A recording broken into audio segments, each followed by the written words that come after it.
Misалы кейбір учурларда өзүндө жок нерсе болот, бирөөдөн алып пайдаланышың керек. Ошол нерсени пайдаланса болобу, болбойбу? Шариятта анын дагы жолдорун айткан. Мына ушуну ижара деп айтылат. Ижарага алуу, ижарага берүү, арендага алуу, арендага берүү, вактылуу пайдаланып кайтарып берүү, мына ушуну ижара деп айтылат. Ижара менен сооданын ортосундагы айырма, соодада, байда мүлктү мүлккө алмаштырасыңар. Мисалы, үй сатып алсаң, ал мүлк саңа толук өтөт. Үйдүн ээси сен болосуң. Ал эми ижарада тамликул манафия. Тамликул айн эмес, тамликул манафия. Сен пайданы гана бересиң. Ага вактылуу пайдаланганга гана бересиң. Асыл нерсе сенин мүлкүңдө калат. Мисалы, үйүң бар, үйүңдү арендага, ижарага берип атасың. Үй сеники. Сенин мүлкүңдө калат. Бир гана жашаганга, тиги адамга мустажирге уруксат берилет. Ал 1 ай, 2 ай канча келишим кылса, ошо келишимдин негизинде гана анын пайдасын алат. Ал мүлк болуп калбайт. Мисалы, машинаңды, унаңды берип атасың арендага. Унаңды алган адам ошол келишим боюнча гана иштетет. Болду. Ал не кылбайт? Анын ээси болуп калбайт. Анын ээси ошол машинанын, унанын ээси болот, үйдүн ээси болот. Ошол жерден айырма болот. Ижарада тамликул манафия, пайдага гана ээ болуу. Ошо пайданы гана пайдаланып калуу. Ал эми айын нерсе, баягы мүлк, ал кимдин мүлкү болсо, ошонун өзүндө калат. Түшүнүңөрбү? Ошон үчүн бай менен ижаранын айырмасы ушул жерде. Тамликул айын болсо бай болот, соода тамликул манафи, пайдаланууга берген болсо, анда ижара болот. Шариятта уруксат берилген нерселердин бардыгына ижара кылса болот. Шарият уруксат берген нерселер бар, уруксат бербеген нерселер бар. Уруксат берилген нерселерден пайдалансаң болот. Анда ижара жайыз. Уруксат берилбеген нерсе болсо, нажайыз болсо, анда ижара да болбойт. Ижара кылганга туура келбейт. Андан кийинки маселе, соодада кайсы нерсе саман боло алса, акы болсо, ошол нерсе ижарада ижара акысы да боло берет. Түшүнүп алгыла. Соодада кайсы нерсе акы болсо, саман болсо, акча катай берсең, ошол нерсе ижарада не болот? Акы төлөгөнгө, ижара акысы төлөгөнгө жарай берет. Мисалы, соодада алтын менен соода кыласың, күмүш менен, акча менен, сом менен, доллар менен, кээде мукаяса болуп калат. Эки тараптан будай бересиң, арпа бересиң, дагы башка нерсе бересиң, күрүч бересиң, май бересиң, бүт бардыгы акы боло берет. Ошондой эле ижарада дагы ушуларды акы катары берсе болот. Мисалы, мен сенин эмнеңди, атыңды, эшегиңди алып минип турайын 1 айга. 1 ай саңа мен 10 килограмм же болсо 1 тонна будай берем дедим. Ошол будай же 1 кап будай 50 килограмм. Ошол ижаранын акысы болот. Бул деле жайыз. Кайсы нерсе акы болуп, байда соодада акы болуш, акы кылып баягыдай саман кылып бериш мүмкүн болсо, ошол нерсени ижарада ижаранын акысы катары берсе болот. Түшүнүңөрбү? Ошон үчүн ижарада деген эле бир гана акча менен чечилбейт. Акча эле бериш шарт эмес. Экөө келишип алып, мага күрүч керек, күрүч бер, май бер, пахта бер, картошка бер, сабиз бер, пияз бер деп не келишкен болсо, ошол нерсе дагы ижаранын акысы болуп кете берет. Ижара кылып атканда, ижаранын жинсидан болгон нерсени ижара акысы кылып алганга болбойт. Хилафул жинс болсо жайыз. Мисалы, айтып атат, сен мага үйүңдү берип тур 1 айга. Акысына сен менин үйүмдө 1 ай жаша деп атат. Акысына сен менин үйүмдө 1 ай жаша деп атат. Же болсо сен мага унаңды берип тур 1 айга. Акысына сен менин унамды минип тур деп атат. Бул хам жинс дейт. Жинси бир нерсе. Ижара болуп аткан нерсенин жинси бир болуп аткан болсо, булар бири-бириге акы болуп өтпөйт. Түшүнүңөрбү? Акыга жарабайт. Албетте, ушул жерде хилафул жинс болсо жарайт. Мисалы, бирөөдүн үйүнү ижарага алып атат. Ижарага алгандан кийин мужир айтат, мен сага ордуна не кылам, 1 ай машинамды, унамды берем, сен ушуну пайдалан деп атат. Үй менен уна башка жинси бир эмес. Ошон үчүн бул ижара болот. Ижара болгонго дурус жарай берет. Түшүнүңөрбү? Эгерде ижара учурда экөөнүн жинси бир болсо, берилип аткан макулдардагы нерсе бир болуп калса, анда ал акыга жүрбөйт. Ижара акысы эмес. Үйүнүн ордуга үйдө туруп жашаптыр, унаанын ордуга унаа миниптир, аттын ордуга мен атым миниптир десе, шарият айтат бул жинси бир болуп калды дагы, бул ижара болбойт дейт. Акы болбойт дейт. Албетте хилафул жинс болсо, аны өзгөртүп койсо, ал жайыз. Түшүнүңөрбү? Үйдү алды, ордуна унаасыны берди, бир ай пайдаланып тур деп. Бул жайыз. Ордуна атыны берди, аттан пайдалан деп. Бул жайыз. Ошон үчүн бардык нерсе акча болгон, ужуран акысы, ижаранын акысы болгон жарайт, бирок жинси бир болуп калса, макулда алейдин жинсинен болуп калса, анда акы болбойт. Хилафул жинс болгондон кийин гана анын акысы болот. Ижарага берип атканда, арендага берип атканда дагы бир маселе бар. Ал ошол үрфтө, адатта адамдар ошол нерсени ижарага бере турганда болуш керек. Үрф эске алынат. Үрфтө, адатта эгерде не кылынбаса, ижарага берилбесе, анда ал ижара болбойт. Мисалы, бирөө айтышы мүмкүн, менин эмне бар, дарактар турат, коргонум турат, ошол коргонуmun кири дагы дарактардын үстүгө, же дубалдын үстүнө кириңди жайып ал, кургатып ал. Ошого мага акы төлөйсүн дейт. Кургаганга чейин мага акы төлөйсүн десе, уламалар айтат, үрфтө мындай ижара жок. Адамдардын үрфүндө, салтында мындай ижара жок. Ошон үчүн бул ижара болуп эсептелбейт. Эгер кайсы бир жерде үрфтө ушундай ижара болсо, анда жарайт. Бирок көбүнчө мусулмандардын үрфүндө мындай нерселер ижарага берилбейт, адамдар жөн эле пайдаланат. Мына учурларда ижара эсептелбейт. Ошон үчүн ижара болуш үчүн үрф да эске алынат. Үрфтө шариянын жайыз нерсе жана үрфтө дагы жайыз болгон, яни элдер ошого көнгөн нерсе болсо, ошону ижарага берсе дурус. Болбосо болбойт. Жана ижарага бергенде ошол нерседен пайдаланыш керек. Пайда алсаң жайыз. Пайда албастан жөн эле аны коп койсоң кооздук үчүн, үйдү сулуулап коеюн, кооздап коеюн деп, ага да ижара төлөнбөйт. Мисалы, кээ бир нерселер бар, колдонбойсуң, ижарага аласың дагы эмне үйгө коесуң. Үйдүн көркү үчүн, кооздук үчүн, чырайлуу болсун деп, бирөө келсе көрсөтөмүн деп, мисалы да, бул ижара болбойт. Ижарада маюнтафау бихи пайдаланыш керек. Ал нерседен пайда алыш керек. Пайда алынбаса болбойт. Ошон үчүн уламалар айтат, эгер бирөөдөн барып идиш табак алган болсо, колдонбосо жөн эле шкафка тизип койсо, ижара болбойт дейт. Эгер ошону алып туруп, үйдө конок көбөйүп кетти, той кылып атам, тойдо келгенде коноктор иштейт десе, эми ижарага жайыз эми. Мисалы, ижарага аласың, тойлордо эмне болот, өзүңдүн немең жетпейт. Табагың, өзүңдүн үйдөгү идиштериң жетпейт. Бирөөдөн алдың, мага чыны берип тур, каса берип тур, табак берип тур деп алдың. 100 үчтүк алдың мисалы. Бул жайыз. Сен конокторго сен аны колдоносуң. Ошол нерсени алып келип тизип койсоң, ал болбойт. Себеби ижарада алган нерседен пайдаланыш керек. Пайдаланбай эле жөн эле коюп койсоң, анда ага эмне кылбайт? Адам баласы ижара алынбайт. Ижара алган учурларда ошол нерседен пайдалануу максат болуш керек, жөн эле кооздук үчүн, сулуулук үчүн, жамал үчүн алып койсо болбойт.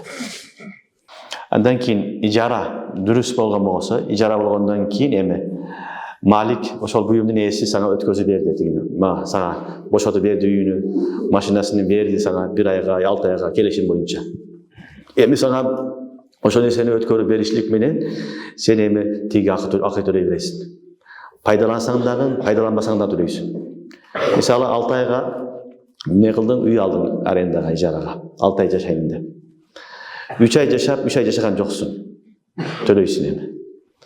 Мен 3 ай жашадым, 3 ай жашаган жокмун, калган 3 айга бербейм дей албайсың. Келишим боюнча 6 ай дегенсин сага бошотуп берди, сага укукту өткөзүп берди.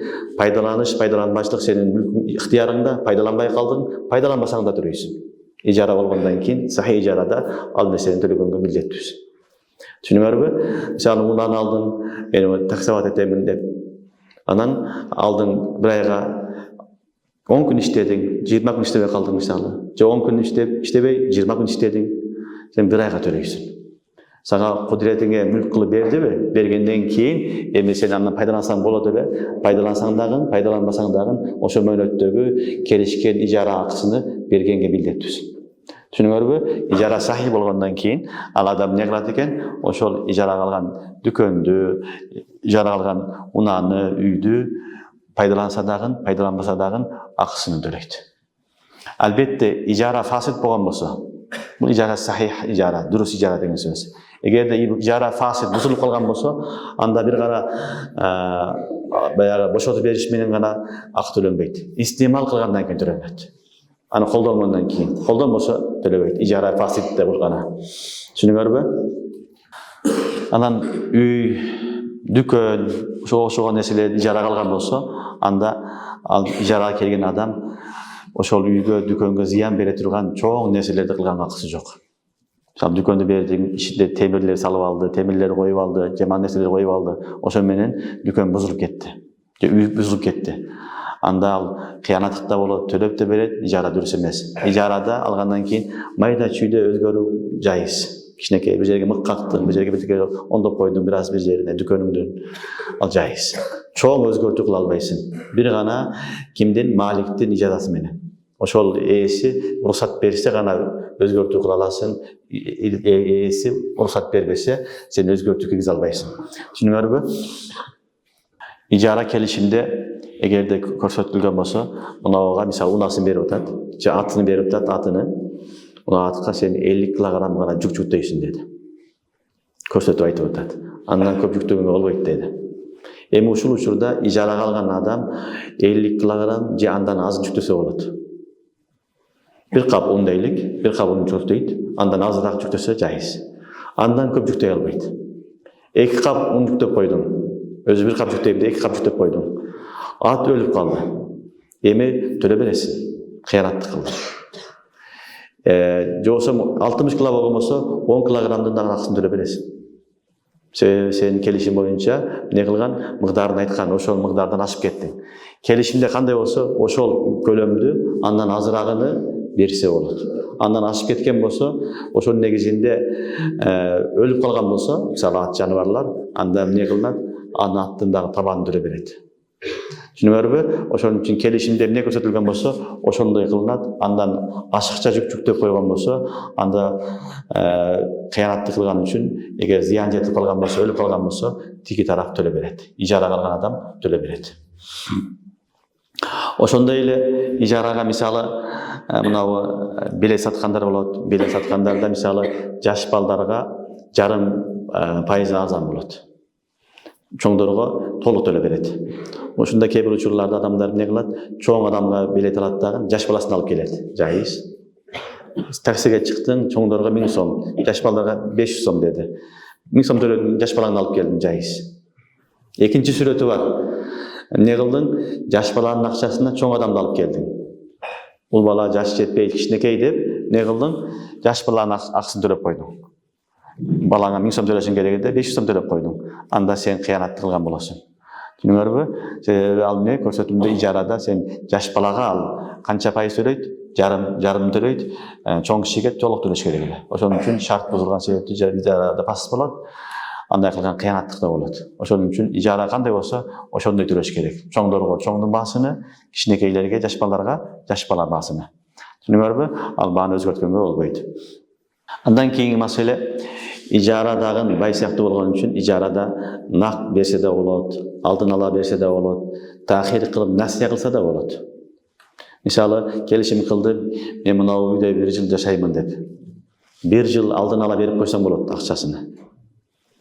Ар айдын 15-inde берем десең да болот. Ар айдын аягында берем десең да болот. Ошон үчүн бул келишимге жараша. Эки тараф кандай келишим кылган болсо, ошонун негизинде ижара төлөнөт. Түшүнүңөрбү? Ижара акысы алдын ала берсе да болот, кечиктирип берсе да болот, бөлүп берсе дагы боло берет. Мужир менен мустажир экөө келишип алса болду. Андан кийин ижарадагы дагы бир маселе, бул дагы бүгүнкү күндө көп колдонот. Бул арендага алган, ижара алган нерсени кайра ижарага берүү. Буну суб аренда дейт. Ижаранын үстүгө ижара кылат. Түшүнүңөрбү? Бирөө өзү ижарага алган, анан экинчи тарафка ижара кылат. Түшүнүңөрбү? Буну өкүмү кандай десе, шариатта арендага алып туруп, ижарага алып туруп, кайра ижарага берген болбойт. Берсең болот, ошол гана баасында. 10 миңге алдың, кайра 10 миңге ижарага берсең болот. Ортодо акча табам дегендер бар да, жөнүн алып туруп, анан бөөлөргө кошуп берип коет. Ал өзү да ижарага алган. Тигиден мужирин алып, мужир сан болуп кете берет. Түшүнүңөрбү? Бул дагы керек маселе, ахам маселе. Бүгүн көп суралат бүгүнкү күндө. Ижарага алып туруп, ижарага берсе болобу десе, ошол эле суммага берсе болот. Өзгөртүү болсочу, анда эки шарт менен жайыз. Көбүрөөк сумма алам десе, эки шарт менен жайыз. Биринчи шарты хилафул джинс бериш керек. Хилафул джинс болсо, анда көбүрөөк акча алса жайыз. Мисалы, не кылды? Бир адам 10 миңге ижарага алды. Бир үйдү 10 миңге ижарага алды. Сомго. Анан буну не кылды? Башка адамга ижарага берип жатат дагы. Бирок алтын менен эсептешип жатат. Күмүш менен берип эсептешет. Түшүнүңөрбү? Хилафул джинс болуп атат. Макулда алей хилафул джинс менен берилип атат. Келишкен ижара акысы. Бунда жайыз. Түшүнүңөрбү? Алган суммасыга бере албайт. Алган суммасынан башка джинске, мисалы, акчага алып туруп, аны күмүш менен, алтын менен төлөсө, бул жайыз. Кымбатыраак берем десе да жайыз. Бул биринчи сүрөт. Экинчи сүрөтү алган нерсени өзгөртүп киргизи дагы өзүнүн мүлкүн да кошту. Мисалы, дүкөндү алды дагы, аны не кылды? Ремонт кылды. Дүкөндү алды, магазинди алды дагы, ремонт кылды ичине. Жакшылап сырдап, жакшылап мебель шкафтарын коюп, шарт түзүп, оңдоду. Ал өзүнүн салымын кошту. Эми ижарага берем десе акысы бар. 10 миңге өзү алган, өзүнүн акысын кошту, ремонт кылды, оңдоду. Эми 15 миңге, 20 миңге берем десе жайыз. Алган эле буюмду эч бир өзгөртүү киргизбестен туруп, ошону гана берем десе, анда канчага алса, ошончого гана берет. Анын үстүнө кошо албайт. Түшүнүңөрбү? Анын үстүнө кошуш үчүн эки шарты бар. Хилафыл джинс сатыш керек, бериш керек. Алтын күмүшкө мисалы акча алган учурда, же болбосо некен? Ага өзгөртүү киргизиш керек. Өзүнүн тараптан өзү салым кошуш керек.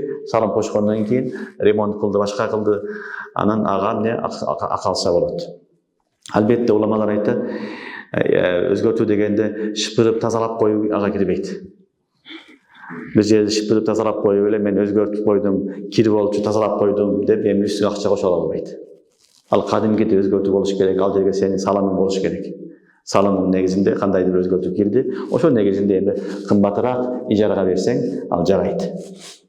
Андан кийин ижарага алган адамдын адам өзү иш кылса болот, же башкаларды иштесе да болот. Түшүнүңөрбү? Бул ижара маселеси аябай көп. Себеби эң көп колдонуучу нерсе ижара ушул. Айлыкка иштегендин бүт баардыгы ижарага кирет. Түшүнүңөрбү? Айлыкка иштеген бүт баары некен? Ижарага кирет ушул. Эки тараф келишим кылат, айлык төлөйт, ушу ижара. Эми айтат, эгерде бирөө ижарага алып атканда, сеңе муну тиги бер, ондо бер деп берген болсо, анда ошол адам ошол нерсени өзү тиксе да болот, башка бирөөдөн тиктирип алса да болот. Мисалы, бирөө секке барды дагы, мага ушуну тиги бер деди. Сен өзүң тиктеп, ага неме тайындаган жок. Тиги бер деди, ал барды дагы шагирттерине, жанында иштегендерге тиктирип атат. Жайыз. Ижарага алган адам ошол ишти өзү да кылса болот, бирөөгө кылдырса дагы болот. Түшүнүңөрбү? Албетте Малик баягы заказчик барып туруп айткан болсо, мага өзүң тиги бер деп. Башка тикпесин, мага өзүң тиги бер деген болсо, анда өзү тиги бериш шарт. Ошол шарттын негизинде анда башка шагирттерине, башкаларга бере албайт, аны өзү тиккенге милдеттүү болот. Түшүнүңөрбү? Эгерде өзүң тик деген шарт койгон болсо, анда өзү тиккенге милдеттүү болот. Андан кийин маселе ижарага алып аткан адам ошол ишин артынан, ишини себептүү баягы нерсеге анын салымы кошулуп, таасири тийип калса, анда ошол буюмду акысын алганга чейин кармап турганга акысы бар. Акысын алганга чейин ошол буюмду кармап бербей турган акысы бар. Мисалы, бир адамга барды дагы мага мына кийимди тиги бер деди. Бут кийим тиги бер, баш кийим тиги бер, көйнөк тиги бер деди. Сен материалды апарып бердиң. Кесебени апарып бердиң. Ал не кылды? Тикти. Тиккенден кийин не болду? Ошол буюмга тиги адамдын, ижарага алган адамдын таасири тийди. Ошонун кылган кесибинин менен ошо буюмга айланды да. Болбосо материалды болгону. Таасирлүү болуп калды. Эми бул нерсе башка нерсеге айланып калды. Буюм башка нерсеге айланып калды. Түшүнүп атасыңарбы? Бул учурда эми ошол акысын бергенге чейин тиги товарды бербей турган акысы бар. Мисалы, эмне кылды? 10 рулон кездеме таштап кетти сага, тигип кой деп. Футболка тигип кой, көйнөк тигип кой деп. Сен тигип койдуң, бергенде кездемеди. Сенин амалың менен башка нерсеге айланып калды. Таасири болду деген ушул. Түшүнүңөрбү? Башка нерсеге айланып калды. Эми келгенден кийин мына 100 дана тиктим. Акчаны бер. Акчаны бербесең мен кармап турам деген акысы бар. Түшүнүңөрбү? Акчаны бергенден кийин эми эмне кылат? Тиги буюмду кайтарып берет. Бербесе жок дейт, менин акым бар дейт. Мисалы, тиккенде ушундай кыла алат. Кээ бир учурларда пычкан болуп пычы берет, кээ бир учурларда боё берет. Ак нерсени апардым, кара, кызыл кылып боё берди. Боёгон себептүү ал буюм өзгөрдү. Эми дагы боёктун акысын алганга чейин акысы бар. Же болбосо кир кийимди бердим, жуу бер деп. Кир кийими деп жуу берди. Жууган себептүү алып өзгөрдү кийим. Таза кийимге айланды. Эми кийимиңди алып кет, таза болду, мага акчаңды бер. Акчаңды бербесең кармап турам десе акысы бар. Түшүнүңөрбү? Ал акысын неме кыласың? Акысын бергенден кийин ошол кийимиңди алып кетесиң. Ижарада эгерде таасир тийген болсо, ошол нерсенин, ижараланган нерсенин өзгөрүү пайда болгон болсо, ошол өзгөрүү мужирдин нерси менен мужир аркылуу келген болсо, таасир тийген болсо, анда аны акысын алганга чейин кармап турган акысы бар. Эгерде буюмга таасири тийбесе, анда акысы жок. Мисалы, буюмду көтөрүп койдум, могу жерден тияк апарып койдум. Ошол эле нерсе, бир кап буюм, бир кап буюм. Өзгөргөн жок эчтекеси. Эми кармап турган акысың жок эми. Акчаны бер деп. Доолай берасың, бирок акчаны бер, акчаны бербесең, мен муну бербейм деген акым жок. Түшүнүңөрбү? Берген жакшы, бербесе сүйлөшөсүңөр, бирок тиги тарафта бергенге чейин кармап турганга шариянын укугу бар. Себеби ал жерде анын нерси эмгеги бар, эмгек аркылуу тиги буюм болду. Башка нерсеге айланып кетти. Түшүнүңөрбү? Ошон үчүн эгерде таасири тийсе, буюм башка нерсеге айланса, кармап акысын алганга чейин кармап турган акысы бар. Эгер таасири тийбесе, буюм кандай болсо ошондой турса, анда кармап турганга укугу жок. Ижарада акыга истихкак, качан акы алганга укуктуу десе, амал кылганда, сөз менен эмес. Амал кылгандан кийин гана акы алганга укугу бар. Сөз менен сүйлөп коюп эле акы алганга укугу жок. Түшүнүңөрбү? Мисалы, бир адам айтты, менин торпогум жоголуп кетти деди. Үйүм жоголуп кетти деди. Ким таап берсе, акчасын берем деди. Анан бир адам чыкты да издеди. Издеп таап келди. Таап келгенден кийин ага акы берет. Амал кылды ал. Тоого чыкты, кырга чыкты, суга түштү, чыкты, кирди, амал кылды, акысын берет. Бирок бул ижара фасд болот. Ижара фасд болгон себептен не берилет? Амалга ужра мисл берилет.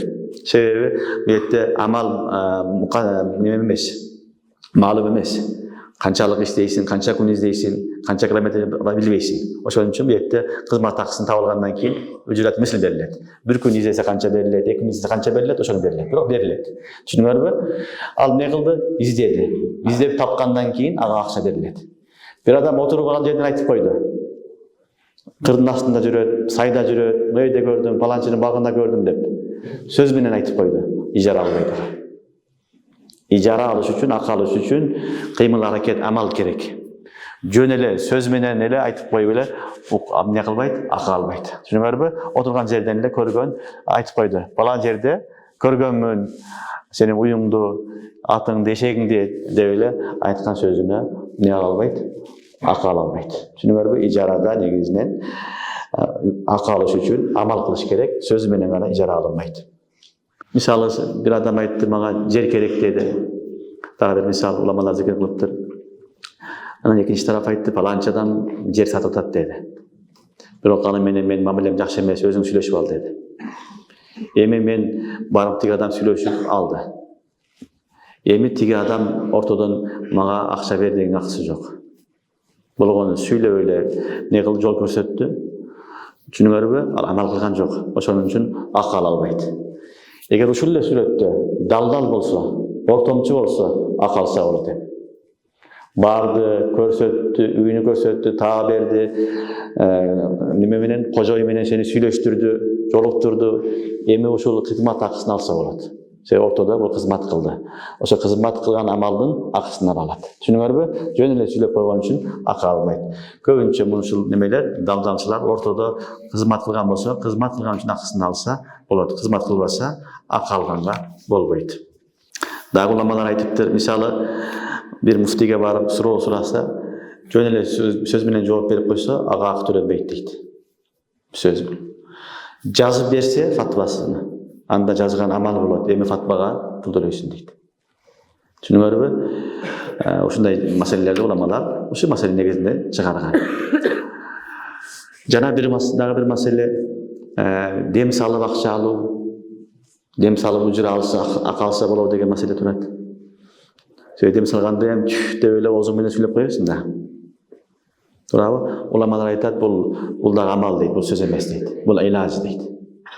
Илаж болгон себептүү акы алса болот. Бул сен дарылап атасың. Дарылоодун бир ыкмасы ошол сөз менен дарыланат, окуп Куран окуу менен дарыланат. Ошон үчүн бул амалга кирет. Ошондой эле бир адам элдин суроосуна жооп берип отурат. Иши ошол, ага дагы ким барса суроосуна жооп берет. Ага бир айгып төлөбөсө, анда ижарага вакытын билген үчүн ага да акы берсе төлөп ала берет. Себеби ал вакытын билип атат. Вакытына акча төлөсө болот деген маселе турат. Түшүнүңөрбү? Ошондой эле нике кылганда деле ижап кабыл кыласың, сүйлөйсүң, амал кылбайсың. Сүйлөп коесуң. Бирок бул дагы эмне?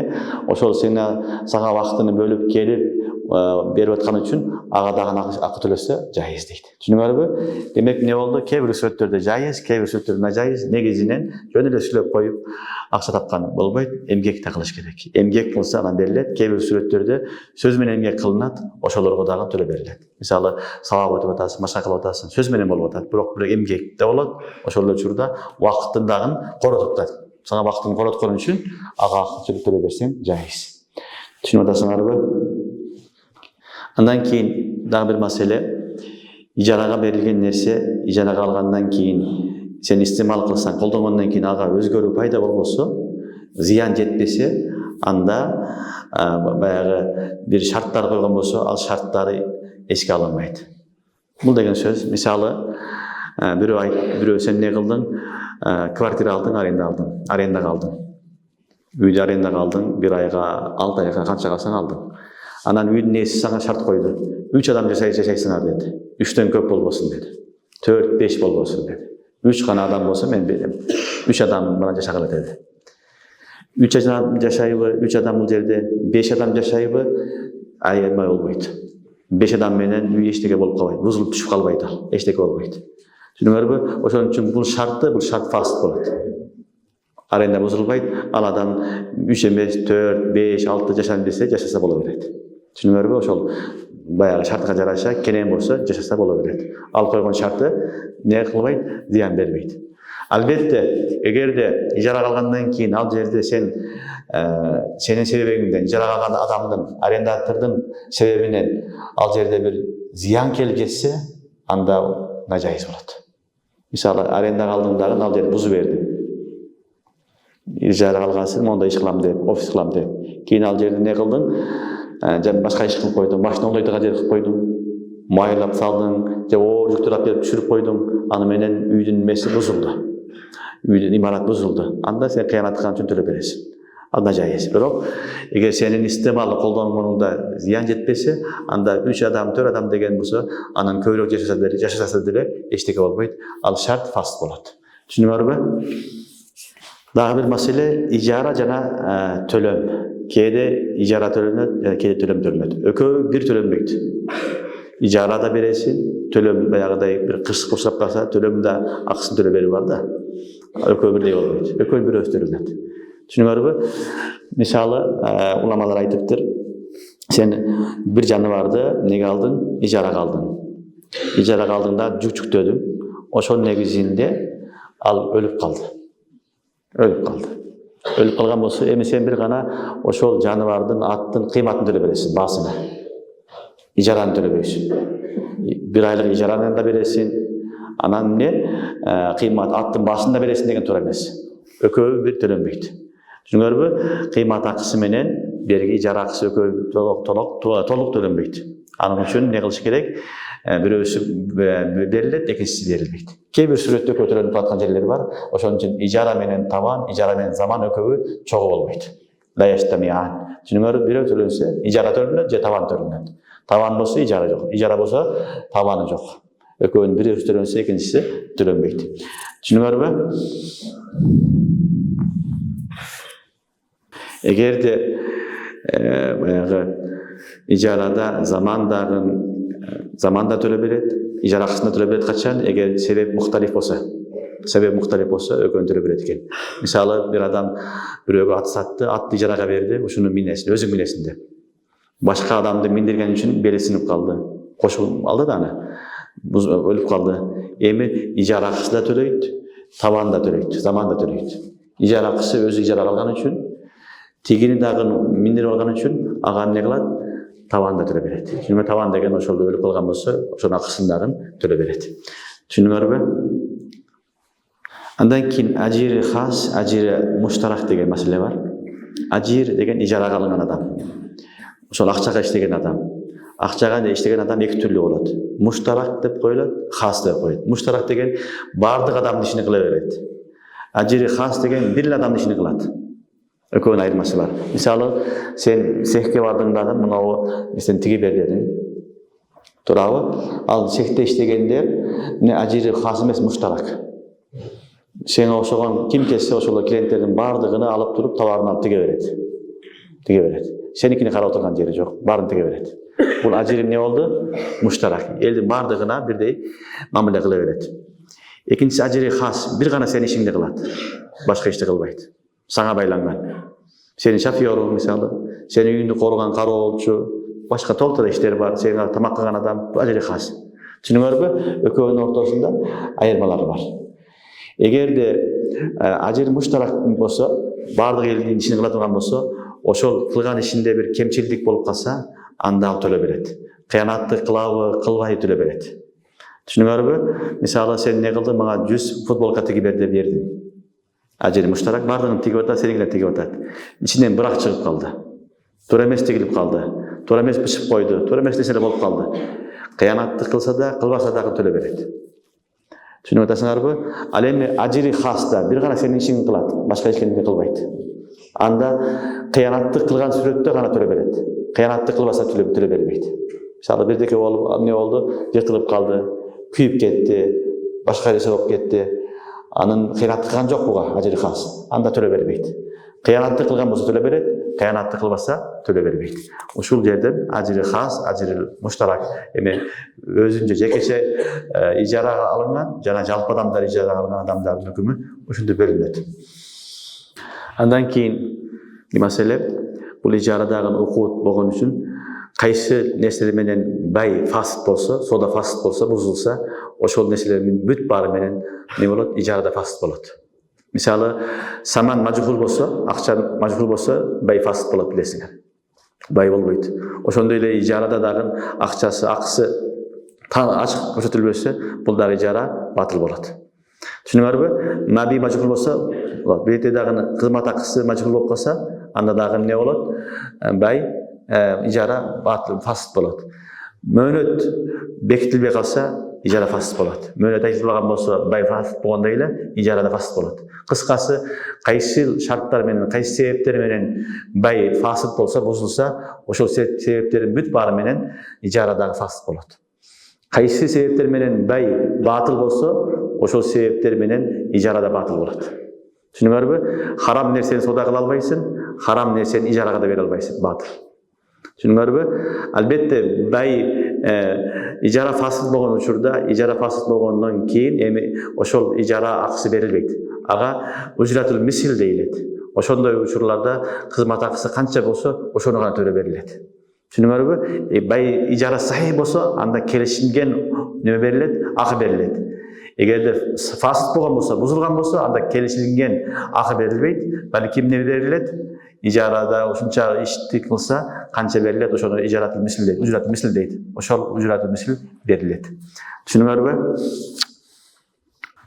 Ижарага алганда, ушул нерсени ижарага алып атам, тамак ашыны гана берип турам десе, ал ижара болбойт.